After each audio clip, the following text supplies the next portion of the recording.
Olá, boa noite a todos, a todas. Quanto tempo, pessoal? Feliz 2023, feliz Brasil Novo. Nossa, será que não tem ninguém chegando? Ah, começaram a entrar, tem os coraçõezinhos subindo. Boa noite a todos. Bem-vindas e bem-vindos de volta às lives da campanha Infância Plena do Ministério Público do Trabalho, apoiada por Vogue e por todos os demais veículos da Globo Condenaste. Obrigada pelo feliz 2023. Vou desativar vocês, perdão, não é nada pessoal, é que pra gente fazer a live fica mais fácil. Bom, para quem está chegando hoje, essa acho que é a 7ª live da campanha Infância Plena, há pouco mais de 6 meses.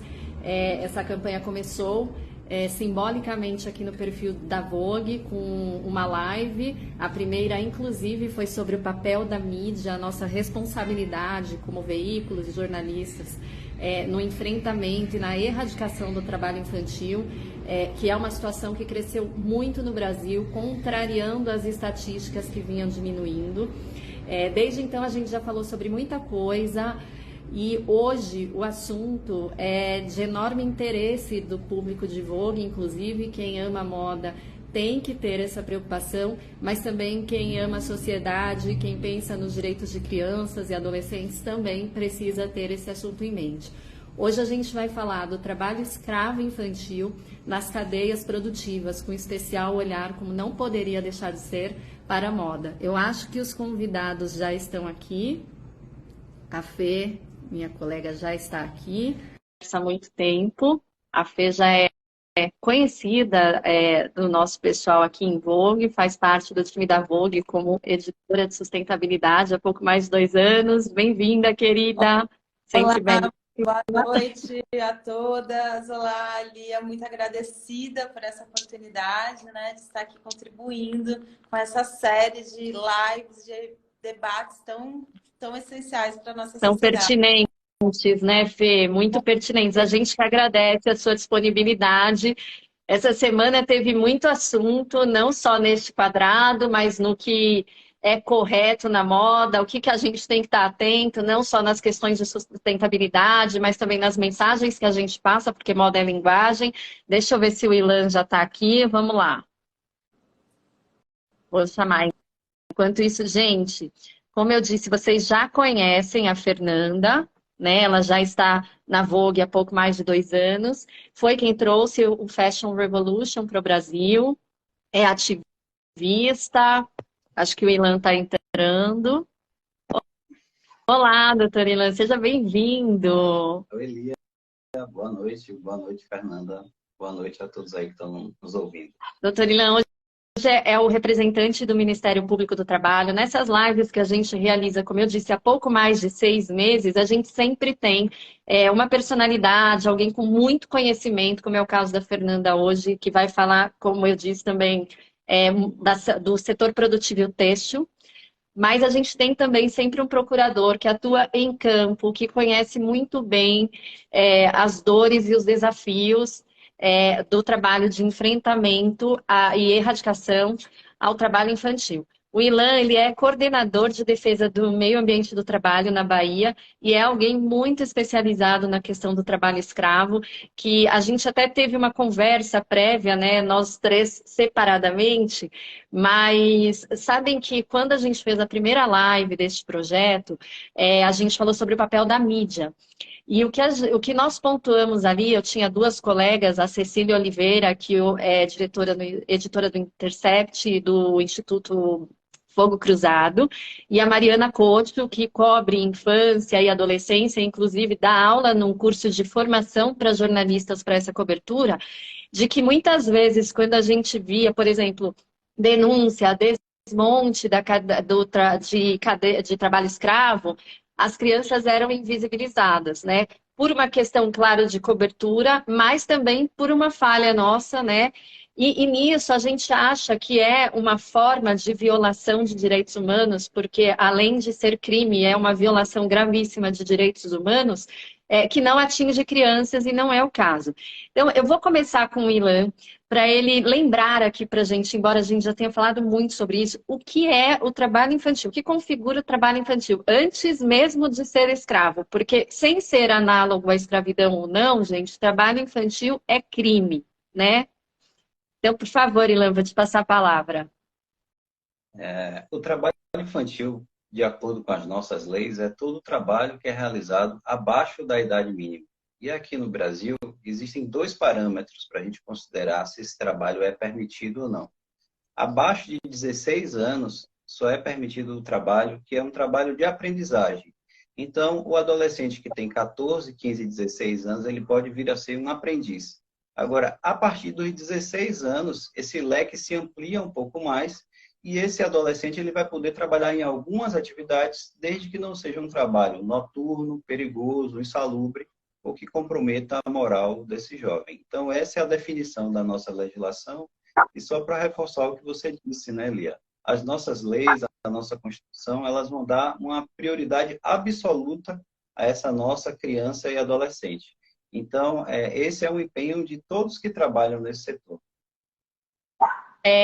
A gente tem, Ilan, na cadeia produtiva de alguns setores específicos, a gente vai falar muito da moda, mas a gente também tem questões no agro, eu acho que é uma característica de dinâmica de setor, que não à toa a gente percebe mais problemas de trabalho escravo. Queria que você falasse um pouco sobre essa dinâmica também, porque, por exemplo, no caso da moda, não é raro que as oficinas elas sejam um campo de trabalho de famílias inteiras, né? Então, você tem a mãe que costura, não sei quem que prega o botão e coisa e tal. Então, nesta dinâmica, a gente entende quando a criança logo cedo ou adolescente entra ali naquela situação de trabalhador também. Você pode falar um pouco mais sobre isso com a gente? E outra coisa que eu queria saber de você, a gente tem aproximadamente 2 milhões de crianças e adolescentes em situação de trabalho infantil, né? A gente pode dizer que em trabalho escravo seja mais difícil mensurar esses números? Se a gente for pegar os dados do Brasil, já tivemos mais de 60 mil trabalhadores resgatados no Brasil em condição análoga de escravo. Quando a gente vai olhar o setor têxtil, a gente verifica que aproximadamente 450 trabalhadores do setor têxtil já foram resgatados, muitos deles migrantes, né? Quando a gente compara 60 mil e a gente vai ver desses 60 mil, quantas eram crianças? Aproximadamente 1.000 desses trabalhadores considerados escravizados eram crianças. Então, a gente que conhece um pouco assim da cadeia produtiva, e essa cadeia produtiva é importante dizer, ela começa na agricultura, ela passa pela indústria, depois ela vai para a marca e depois para a varejista. A gente sabe que tem alguns gargalos, né? Seja na agricultura, seja na indústria, onde ainda é muito comum essa exploração da mão de obra infantil, muitas vezes por parte de donos dessas oficinas que fazem uso de todo tipo de ajuda, digamos assim, familiar. E assim, o que a gente pretende discutir hoje aqui é justamente quais são os deveres, as obrigações e a forma de responsabilização das empresas que estão dentro da cadeia produtiva, que de forma direta ou indireta se beneficia desse trabalho infantil. Eu vou pegar esse gancho da nossa responsabilidade, porque isso, nas primeiras conversas que a gente teve aqui, não aparecia tanto, porque eu fecho os comentários, mas as pessoas têm como mandar perguntas, né? Eu disse, porque para a gente ficar subindo um monte de coisa, atrapalha um pouquinho. Mas as perguntas que apareciam era muito no sentido assim do que a gente pode fazer. Em alguns assuntos fica mais claro, né, o que nós podemos fazer enquanto indivíduos, enquanto cidadão. Mas tem algumas iniciativas que a gente pode caminhar enquanto sociedade. Então, a Fernanda, por exemplo, ela é ativista. Eu acho que desde sempre, né, Fernanda? Porque você fez faculdade, aí você foi para a Inglaterra e há 12 anos você pensa em moda com sustentabilidade. Parece que a gente está falando de muito tempo, mas não é uma década e pouco. Por outro lado, temos que ser sinceros, essa discussão de sustentabilidade na moda. E, gente, sustentabilidade não é só pensar os impactos no meio ambiente, é no custo social para todos nós também.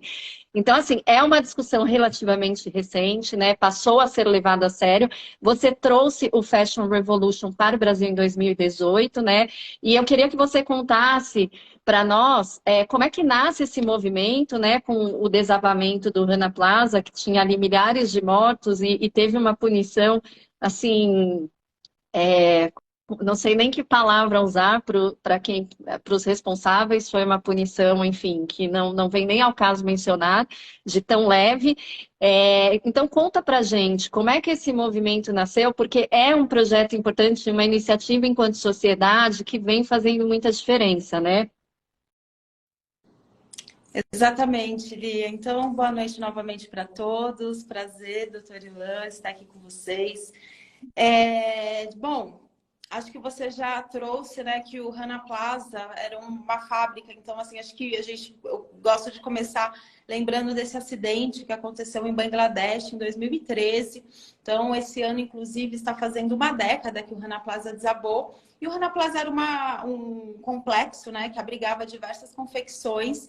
E esse complexo ele desabou e mais de 1.000 pessoas morreram costurando roupas, mais de 2.500 ficaram gravemente feridas. E esse acidente ele serviu como um estopim mesmo, né, para mostrar qual que é a realidade das pessoas que fazem as nossas roupas, o que está por trás. Porque a gente vive atualmente dentro de um sistema extremamente acelerado, não só na moda, né? Mas a moda ela é um reflexo, como sempre, a moda ela está muito atrelada com os processos sociais, culturais do tempo. E a gente está vivendo dentro de um sistema de produção, de consumo, de descarte que é extremamente acelerado, né? Então, isso acaba que aperta as pessoas que estão lá na base, que geralmente são pessoas não brancas, muitas vezes são mulheres, né? Estimado que 80% da cadeia produtiva seja feminina, né? Globalmente. Então, geralmente são mulheres que fazem as nossas roupas. A gente já sabe todas as questões que isso implica. Mulheres muitas vezes com jornada dupla ou tripla. Então, as condições de trabalho não são as melhores, muito pelo contrário, a gente tem condições de trabalho assim deploráveis no setor, não só lá na Ásia, às vezes a gente fala de Bangladesh, né? O Fashion Revolution ele vem a partir desse acidente de Bangladesh, que inclusive é o segundo maior produtor de roupa. Então, assim, muitas das roupas que a gente veste aqui no Brasil, que a gente compra, vem de lá, então tá mais próximo do que a gente imagina. Mas essas questões, essas condições também acontecem aqui no Brasil. Então, quando esse acidente aconteceu, o Fashion Revolution surge para trazer à tona essa reflexão. Quem fez minhas roupas, né? Inclusive, o mote da nossa campanha, o que fez o Fashion Revolution surgir é esse questionamento mesmo. Quem fez minhas roupas? O que são feitas minhas roupas? A cor de quem fez minhas roupas? Para a gente começar a olhar para essas pessoas, né? Porque a gente acredita na moda, o Fashion Revolution é um movimento em prol da moda, mas a gente acredita que essa moda ela tem que estar alinhada com o bem-estar de todos, das pessoas principalmente, dos animais e da terra. Então, a partir daí surge o Fashion Revolution como um movimento global ativista. O Fashion Revolution no Brasil surge em 2014, na verdade, como um movimento, né? Acionando as marcas, acionando ativistas, jornalistas e muitos outros colaboradores para se organizarem localmente, para a gente criar grupos mesmo, projetos e ações. Inclusive, tivemos já 3 parcerias muito bem-sucedidas com o Ministério Público do Trabalho, uma, inclusive, em um projeto para falar sobre a questão do trabalho infantil na moda. Então, assim, também é uma parceria muito importante, né, na nossa história. E em 2018 foi a data que a gente se transformou numa organização, né? Então, desde lá nós... Sim. Então, desde 2018 nós estamos atuando como Instituto Fashion Revolution Brasil. E, bom, o nosso principal objetivo é trazer consciência. Então, assim, a gente trazer toda essa verdade que pouco se fala, cobrar a transparência das marcas, cobrar a responsabilidade, cobrar também do setor público e também mostrar para a sociedade civil que nós todos estamos inseridos nessa cadeia, todos nós estamos, de alguma forma, conectados, porque todo mundo veste roupa. Né? Então, a gente está aqui hoje no perfil da Vogue, que tem as pessoas que gostam mais ainda de moda, né? Então, torna uma responsabilidade maior. Mas todo mundo tem roupa, todo mundo veste roupa, de alguma forma compra, vai buscar esse acesso de alguma forma. É muito importante que esse assunto esteja na pauta de todos os espaços, de todas as pessoas. E então, desde lá, a gente vem realizando vários projetos. Acho que ao longo da nossa conversa eu posso citar alguns, como o Índice de Transparência, como a Semana Fashion Revolution. Mas, para iniciar, contar um pouco do trabalho do Fashion Revolution, por aí. Você trouxe duas palavras para mim que resumem bastante coisa. A primeira, parceria, né? Então, você comentou que você já teve parcerias com o Ministério Público do Trabalho. A gente conhece algumas iniciativas de grandes marcas também, com seus institutos, enfim, que também têm tentado fazer sua parte.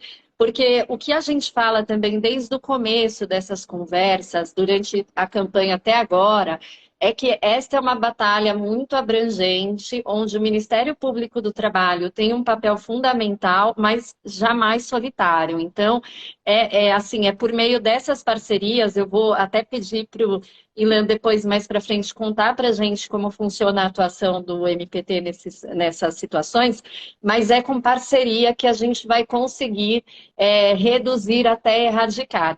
E o outro ponto é quando a gente fala de responsabilidade, né? Porque tem alguns aspectos de culpabilização que a gente precisa ter muito cuidado de trazer, né? Então, enfim, eu tenho absoluta certeza, como mãe e como cidadã, que nenhuma família escolhe ter uma criança trabalhando desde muito cedo, muito menos em condições insalubres, né?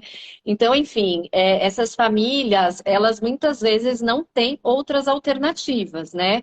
E às vezes também nem conseguem, assim, ou trabalha ou conduz a criança para o ambiente escolar, enfim.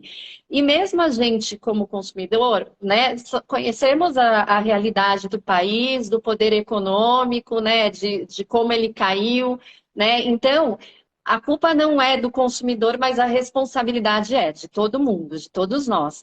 Então, eu acho que neste aspecto, principalmente, nesta situação, né, da questão de consumo, eu acho que a gente tem uma responsabilidade muito grande e um papel de conscientizar, né? Hoje também a gente fala mais do reuso, de brechó, né? É um assunto que virou tendência. Mas é um assunto urgente também. Fernanda, vocês, pelo meio do Fashion Revolution, o índice de transparência na moda foi criado por vocês? É um material que já existe lá fora, se eu não me engano, certo?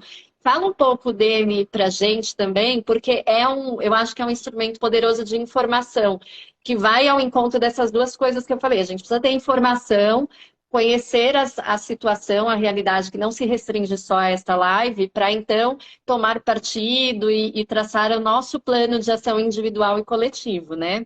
Exatamente, Lia. É exatamente nessa linha que o Fashion Revolution atua. Nós acreditamos na responsabilidade de todos, né? Claro que a gente sabe que não é culpa do consumidor, mas sim, somos responsáveis e nós também somos cidadãos e a gente tem a nossa atuação, né? Dentro do nosso trabalho, da nossa família e outros círculos sociais. Então, para a gente levar essa causa, para a gente atuar, a gente precisa, antes de tudo, saber o que está acontecendo, né? Então, por isso que o Fashion Revolution tem uma frente bem forte de educação, de informação, e uma dessas frentes, inclusive, é através da criação de projetos como o Índice de Transparência da Moda.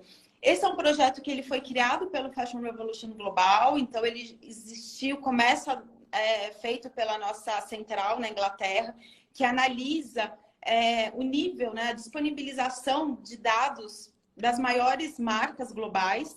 E a gente foi o primeiro país, e na verdade depois só o México que fez, né? Então, assim, fora o Global, o Fashion Revolution Brasil, que está na frente, na realização desse projeto, para a gente avaliar como que estão as grandes marcas com operação no Brasil. Então, nós estamos na 5ª edição desse projeto. Hoje nós avaliamos 60 marcas, 60 das grandes marcas. Então, de acordo com essa disponibilização de dados públicos, né? Ou seja, são informações que elas estão lá no site, nas redes sociais das marcas e que podem ser acessíveis para qualquer um que queira lá encontrar essas informações. Mas aí vocês já mastigam tudo para ficar fácil para gente, né? Então não tem desculpa, né? Exatamente. Então, o objetivo do projeto é a gente fazer esta grande análise, né, para entregar não só para os consumidores, mas para as outras organizações, para as próprias marcas, né, e para outros parceiros, esse compilado de informações, esses números, esses dados, que fica de uma forma mais simplificada para que a gente possa agir. A gente fala que transparência, né? Muita gente acha que transparência é sustentabilidade, é o índice de sustentabilidade. Não. Né? Nós acreditamos que a transparência ela é um caminho para a sustentabilidade, que através da transparência a gente vai encontrar o problema, a gente vai encontrar onde falta luz para que a gente possa agir, né? Que as marcas possam agir, o setor público e nós também como cidadãos. Então, até separei aqui um dado, né, sobre a questão do trabalho infantil, já vou aproveitar aqui para compartilhar, que dentro do índice de transparência da moda, quando nós olhamos para as políticas das marcas com seus fornecedores, juntamente com a questão do trabalho escravo contemporâneo, né, este é o tema, o trabalho infantil é o tema que as empresas mais divulgam. Então, 52% das empresas analisadas neste ano, elas têm uma política contra o trabalho infantil, né? Então, elas mostram que isso dentro da marca é, de fato, algo proibido. Porém, quando nós olhamos para como essas políticas são colocadas em prática, né, na parte das ações mesmo, se a empresa tem, de fato, algum programa especificamente para isso, não apenas uma auditoria, mas uma prática de devida diligência, parcerias com outras organizações, esse número ele cai para 37%. Então, a gente percebe, né, isso até inclusive é uma observação da coordenadora desse projeto, que é a Isabela, que no papel as coisas estão muito mais encaminhadas do que na prática. Em quase tudo, infelizmente, né, gente? Em quase tudo. Complementando aí o que a Fernanda falou, Ilan, eu queria que você contasse para gente como é prevista a responsabilidade legal dessas empresas, a corresponsabilidade, que eu acho que também, eu não sei hoje em dia, tá? Mas no passado, eu me lembro muito quando a gente via os grandes casos de descoberta e autuação de trabalho escravo, tinha muito a justificativa de, nossa, mas a cadeia é muito grande e coisa e tal, que é um pouco o que a Fernanda está dizendo, né? Faltou diligência, faltou um compliance, que é uma palavra que as empresas adoram, né? Então, assim, onde começa e até onde vai a responsabilidade legal das empresas que integram a cadeia produtiva? E das grandes marcas também, né? Que é quem tem mais poder, inclusive, né? Exato, Lia. A gente precisa resgatar um pouco o histórico, né? A OIT, a Organização Internacional do Trabalho, ela estima que haja cerca de 50 milhões de trabalhadores em condição análoga de escravo no mundo hoje. Quando você analisa os dados do Brasil, você teve um pico de resgates, né? Ou seja, de momentos em que se encontrava muitos trabalhadores no setor têxtil em situação análoga de escravo. Esse pico ele aconteceu nos anos 2010. Então, de 2010 até 2015, houve esse pico realmente aqui no Brasil e órgãos como o Ministério Público do Trabalho, Justiça do Trabalho, começaram a agir no sentido de responsabilizar essas empresas e iniciativas como essa também, que visam a prevenção, né? Que visam um diálogo com a sociedade para evitar que esse tipo de crime ele volte a se repetir. E por que o trabalho escravo ele é um crime? Porque ele viola a dignidade da pessoa humana. É um crime previsto no Código Penal e são 4 condições que caracterizam esse crime: o trabalho forçado, a restrição da liberdade, a condição degradante de trabalho e a jornada exaustiva. Então, quando a gente lembra assim, né, dos casos que foram encontrados em São Paulo, envolvendo trabalhadores da América do Sul, a gente lembra que muitos desses casos envolviam 3 ou mais dessas condições. Tinha a restrição da liberdade, tinha a jornada exaustiva e tinha a condição degradante de trabalho. Então, sobre isso que você falou, né? O que acontece? Algumas cadeias produtivas são razoavelmente longas, né? E alguns agentes dessas cadeias produtivas, eles fingem que não estão vendo o que está acontecendo. Então, há um problema, que é esse que a Fernanda já apontou, a falta de transparência, as informações não são divulgadas para todos os elos da cadeia. Alguns fornecedores, eles não sabem como é que é a dinâmica de todo o setor. E existe um outro problema também, que é a chamada cegueira deliberada, que é quando você desconfia, você tem quase certeza que é inviável você produzir aquela peça respeitando todos os direitos trabalhistas, mas mesmo assim você resolve comprar porque você sabe que você vai se beneficiar com aquilo. Então, quando a gente se depara com esse tipo de problema, a gente vai na legislação e encontra mecanismos que permitem responsabilizar esses agentes, essas indústrias, essas marcas, esses varejistas que fazem uso dessa teoria da cegueira deliberada, né? É como se você fosse um avestruz que você colocasse a cabeça dentro da terra para você fingir que nada está acontecendo. Então, além da responsabilização na esfera penal, né? O crime de trabalho escravo é um crime que tem uma pena de prisão de 3 a 8 anos. Existe uma responsabilização também que é financeira, pecuniária, que é quando vai doer no bolso. Então, essas empresas elas podem ser responsabilizadas com multas e indenizações que, por sua vez, vão reverter para a sociedade. É uma forma que a gente tem de mitigar os danos que toda a sociedade sofre quando casos de trabalho escravo, de trabalho infantil, são encontrados. Nós, assim, enquanto brasileiros, a gente sente vergonha quando um caso desse vem à tona. Esse episódio que a Fernanda trouxe, né, lá de Bangladesh, isso macula toda a imagem da sociedade de Bangladesh, assim como os casos que foram encontrados aqui no Brasil, maculam toda a nossa imagem, internamente ou externamente, né? Então, a gente não gosta de ter que lidar com essa situação, mas é necessário a gente adotar essas medidas duras, né, tanto na esfera criminal quanto na esfera civil e trabalhista, para responsabilizar essas empresas. Então, a partir do momento que a gente se deparou com esses casos, a gente foi atrás, né, de quem realmente se beneficia dessa falta de transparência, desse controle de algumas cadeias econômicas e também dessa mão de obra infantil e escrava.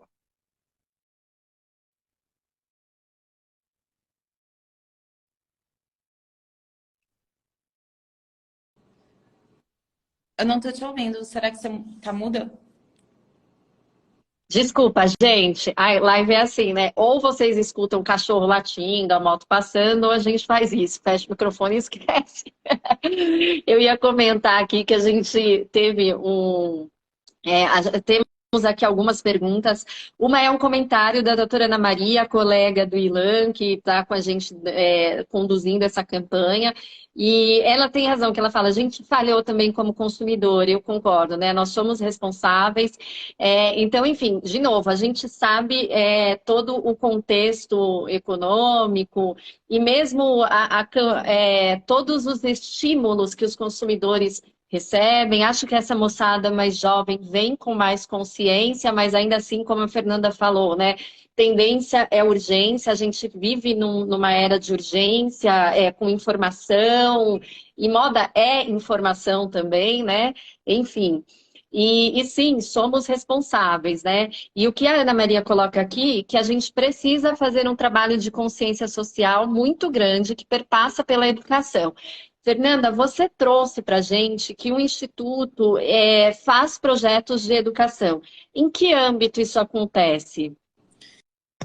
Sim, nós estamos totalmente de acordo e, de fato, a frente educacional ela existe no Fashion Revolution desde o começo, porque nós acreditamos que é primordial falar com os estudantes de moda, e não só com os estudantes de moda, né? Até mesmo porque quando a gente fala de moda, a gente está falando de uma cadeia extremamente complexa, né? Como o Ilan falou, a gente está falando sobre a cadeia produtiva do algodão, que fala sobre o agro, a gente está falando sobre a produção de matérias-primas sintéticas, são muitos processos, né? Logísticos, de venda.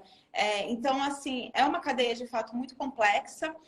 E então a gente, desde o começo, a gente entendeu que nós precisávamos falar com os estudantes de moda, a princípio. Então, para que esses profissionais entrem no mercado, né? Saindo das faculdades, eles entrem no mercado de uma forma mais consciente, mais engajada, porque, né, afinal, nós estamos vivendo uma emergência climática, nós estamos... Hoje não tem mais como negar todos os impactos da indústria, não só ambientais, sociais, como culturais mesmo. Então, a gente precisa fazer um trabalho realmente urgente, né? E então a gente começou essa frente com os estudantes de moda, mas depois a gente passou para estudantes de outros cursos e também para estudantes não de graduação, né? Então, hoje, a gente tem dentro do Fashion Revolution uma equipe educacional, nós temos uma rede de estudantes embaixadores que são responsáveis por representar o Fashion Revolution dentro das suas faculdades, docentes embaixadores também, que levam a mensagem para suas instituições. E a gente tem diversos projetos, né? Como Jovens Revolucionários, que é um programa que a gente realizou com o British Council. Temos, assim, todos os materiais, uma equipe ali para fazer essa troca com esses nossos representantes, para que eles possam levar essas mensagens e também promover encontros, eventos, ações dentro dos seus espaços, né? O Fashion Revolution, inclusive, ele acontece de uma forma muito colaborativa. E a gente acredita que nós somos essa plataforma para expandir mesmo essa mensagem, né? Então, assim, muitas vezes não tem nem certo errado, é espaço de troca mesmo, de conversa, de questionamentos e de busca de respostas. Então, essa a nossa frente assim, principal de atuação com educacional. Agora, a gente tem a Semana Fashion Revolution, que eu também já vou aproveitar para trazer, que é a semana que marca a data do Rana Plaza, né, deste acidente, que é o dia 24 de abril. E nessa semana, todos os Fashion Revolution do mundo, todo o nosso movimento se mobiliza para fazer ações e trazer essa questão. Então, durante essa semana, né, a gente incentiva muito que toda essa nossa rede educacional leve o Fashion Revolution para dentro de suas instituições, organize eventos, debates, exibição de filme, para que essa conversa ela aconteça, né? A gente sabe que é um caminho gigante, mas é muito interessante também de ver os jovens, principalmente, engajados, atuando, né? E depois a gente vê muitos dos jovens que foram estudantes embaixadores, entrando nas marcas, virando profissionais que, de fato, levam essa mensagem para o mercado de trabalho. E não só, e quando a gente fala em levar para o mercado de trabalho, é uma coisa literal e metafórica, né? Porque plantar. Nossa, entrei num eco aqui, gente. Vocês estão me ouvindo bem? Sim. Não estão ouvindo dobrado? Então tá. Teve uma outra pergunta aqui, a gente não vai conseguir responder aqui na live, mas eu acho que talvez a Fernanda indique onde essa pessoa pode encontrar. Imagino que no Índice de Transparência da Moda, quais são as redes de marcas que têm melhores iniciativas. A gente encontra isso no índice? Então, o índice de transparência, ele mostra divulgando e tem conta, sim, prática, são experiências que são bem que servem como boas, mas a gente também não incentiva, né? Às vezes as pessoas acreditam uma marca está falando, ela significa, né? E as marcas que às vezes não estão elas também. Então é um pouco complexo ter essa classificação. Quais estão fazendo marcas que não? Porém, ele pode ser um caminho começar a investigar, né? Outras referências, pode ter Brasil, também nossa, tem a plataforma do Dali, que também tem muitas informações sobre histórico. Você está falhando e a gente está dobrado, gente. Desculpa, as pessoas começaram a falar aqui, ó. Tá saindo dobrado o som. Gente, não sei o que pode estar acontecendo. Deixa eu ver aqui alguma. Peraí. Que doideira. O pessoal que está ouvindo dobrado, pelo menos está me entendendo ou está cortando?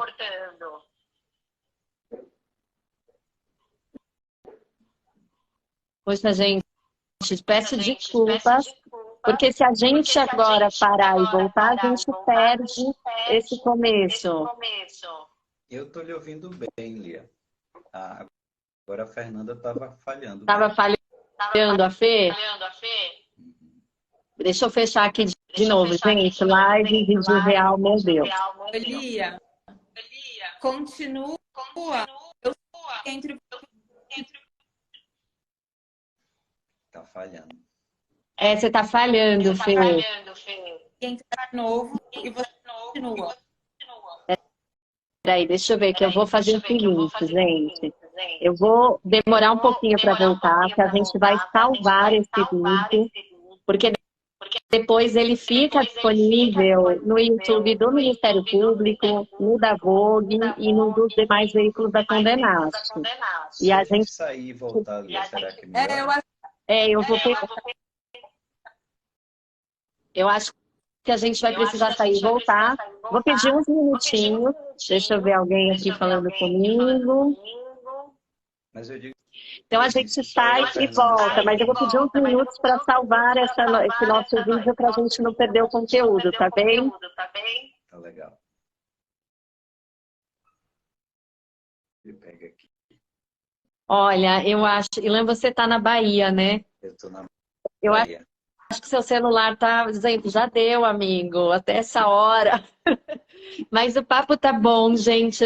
Olha, o primeiro conteúdo, para quem chegou agora, acho que muita gente já estava. Então, para quem chegou agora, só para contextualizar, a gente estava falando de como enfrentar e erradicar trabalho infantil escravo nas cadeias produtivas, né? Com especial atenção à cadeia têxtil, à indústria da moda. Então, nós fizemos já um amplo panorama dessa situação. A Fernanda, como a gente disse, está aqui para trazer o seu olhar de moda como editora contribuinte de sustentabilidade da Vogue há pouco mais de 2 anos, mas ativista há muito mais do que isso, com esse projeto que, como o próprio nome já diz, foi revolucionário. Partiu de um ponto de partida muito triste, porque foi um acidente muito emblemático, até para quem não cobre moda, mas que vem trazendo conscientização, educação. E o Ilan, representando o Ministério Público do Trabalho, a gente estava falando do Índice de Transparência da Moda, onde o projeto dirigido pela Fernanda une as informações que são públicas, mas que a gente não vai conseguir ficar caçando. Então, o que tem de público sobre transparência na indústria da moda está nesse índice. É ali que, como alguém perguntou, a gente pode ver quais são as empresas, as marcas que estão fazendo um trabalho mais eficiente, mais eficaz.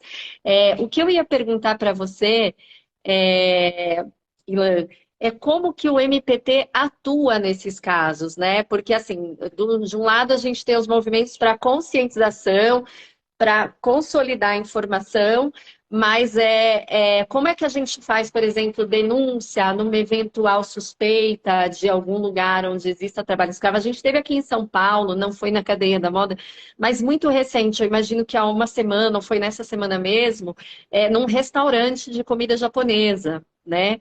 Então, enfim, provavelmente porque alguém viu ali, porque quando as pessoas estão nesta situação, elas não têm meios de denunciar aquilo que elas estão vivendo, e muitas vezes essa não é uma escolha porque elas dependem daquele trabalho na cabeça, né, e na dinâmica onde elas vivem. Então, como que a gente consegue denunciar e o que o MPT, como atua o MPT? Lia, tudo que a gente está conversando aqui hoje nada mais é do que direitos humanos, né? Então, quando você fala de trabalho infantil, trabalho escravo, você está tendo uma violação a direitos humanos básicos que atingem a dignidade das pessoas. E, assim, violação de direitos humanos em cadeias produtivas é um tema complexo, porque tem vários fatores envolvidos. Você tem um fator que é econômico, que diz respeito ao preço da mercadoria, ao preço da peça. Você tem também questões envolvendo subsídio para a agricultura, subsídio para pequenos produtores, pequenos empreendedores. Você tem um tema que é o tema social, um fator que é social, que diz respeito ao empoderamento de trabalhadores, principalmente mulheres e negros, diz respeito ao empoderamento de sindicatos, comunidades tradicionais, e você também tem um aspecto que é o aspecto moral, né? Ou seja, como é que o consumidor ele se relaciona com marcas que sabidamente fazem uso de trabalho escravo ou trabalho infantil, né? Como é que esse consumidor ele pode reagir, praticar um boicote ou selecionar melhor na gôndola, né? Ou no cabide, né? Qual é que é a marca que ele deve comprar. E nesse aspecto moral, cultural, também tem a questão do trabalho infantil e tem a questão da vergonha internacional, né? Como que isso atinge a sociedade brasileira como um todo. Então, além desses fatores morais, econômicos, sociais, você tem um último fator, digamos assim, que é o fator jurídico, né? Que é aquela situação em que as autoridades elas não podem fazer vista grossas, elas precisam agir prontamente com o devido rigor. Então, aí, nesses casos, você tem a atuação de órgãos como o Ministério Público do Trabalho, a Auditoria Fiscal do Trabalho, que é o Ministério do Trabalho. E como é que a gente trabalha? A gente trabalha sempre, via de regra, com uma denúncia, né? E essa denúncia, eu preciso dizer, é uma denúncia sigilosa, anônima. A pessoa ela não vai se expor, então o risco de ela sofrer uma represália, uma vingança, vai ficar muito diminuído, porque essa informação a gente guarda com muito cuidado. A partir dessa denúncia, a gente abre uma investigação e começa a ouvir as pessoas, vai a campo, pede a outros órgãos mais informações sobre aquela empresa. Então, em um determinado momento, essa nossa investigação ela fica madura, ela fica pronta, e a partir disso, a gente vai desencadear uma série de ações. Ou resgatar esses trabalhadores escravos, ou resgatar essas crianças, vai entrar na justiça pedindo bloqueio das contas dessa empresa que está fazendo uso desse trabalho escravo ou trabalho infantil. Então, é assim que a gente trabalha. Todo trabalhador que é encontrado em situação análoga de escravo, ele tem um direito, né, de receber 3 parcelas de seguro-desemprego, né, para ele se manter de forma provisória e precária por esse tempo.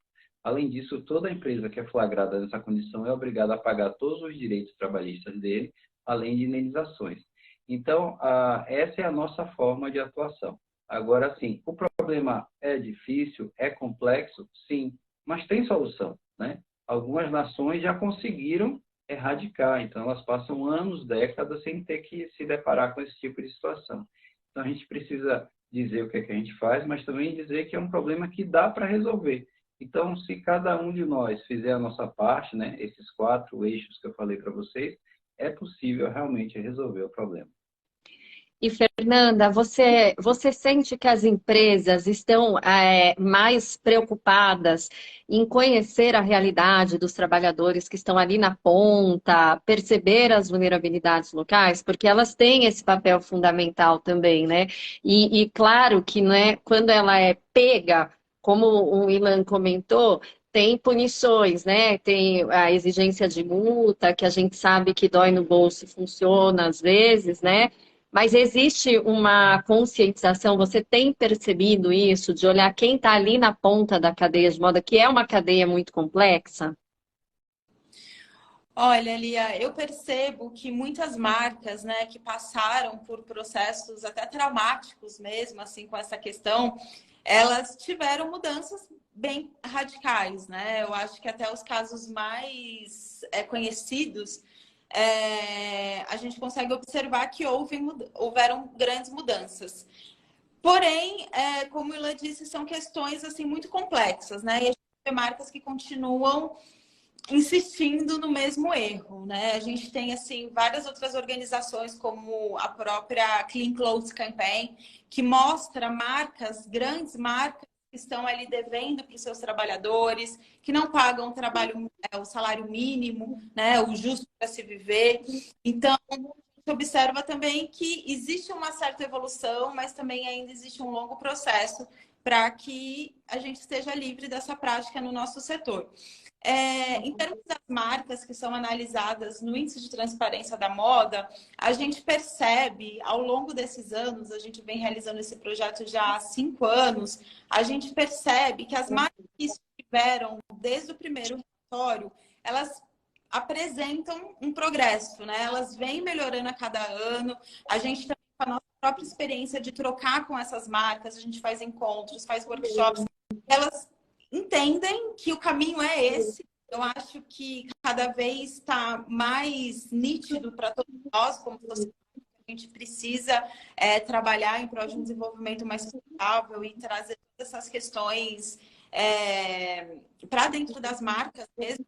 Então, a gente observa que existe esse progresso, né, de muitas dessas marcas, até no índice, assim, a gente consegue ver esses dados de uma forma numérica, mas é isso, a gente ainda tem muito que caminhar para que a gente alcance justiça mesmo dentro do nosso setor. Ilan, um último questionamento. As denúncias podem ser feitas via site também, da mesma forma, porque em algumas lives anteriores a gente falou muito sobre isso, né? Os canais de denúncia que podem ser acessados.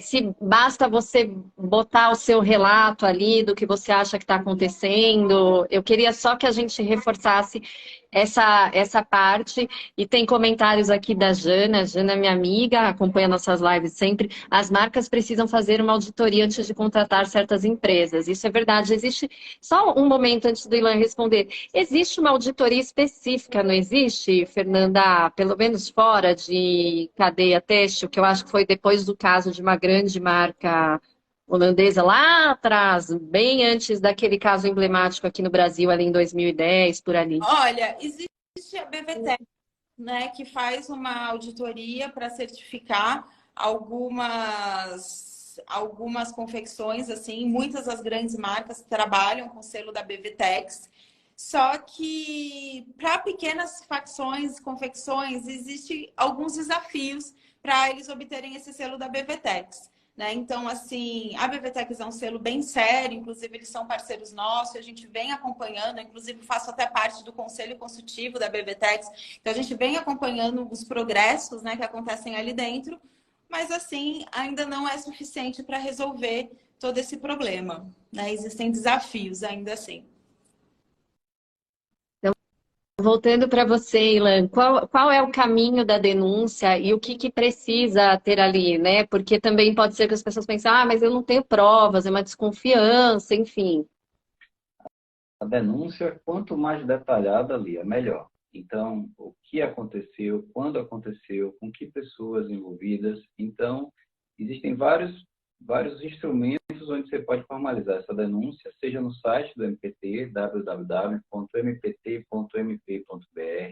Existe também o Disque 100, onde é possível fazer esse tipo de denúncia.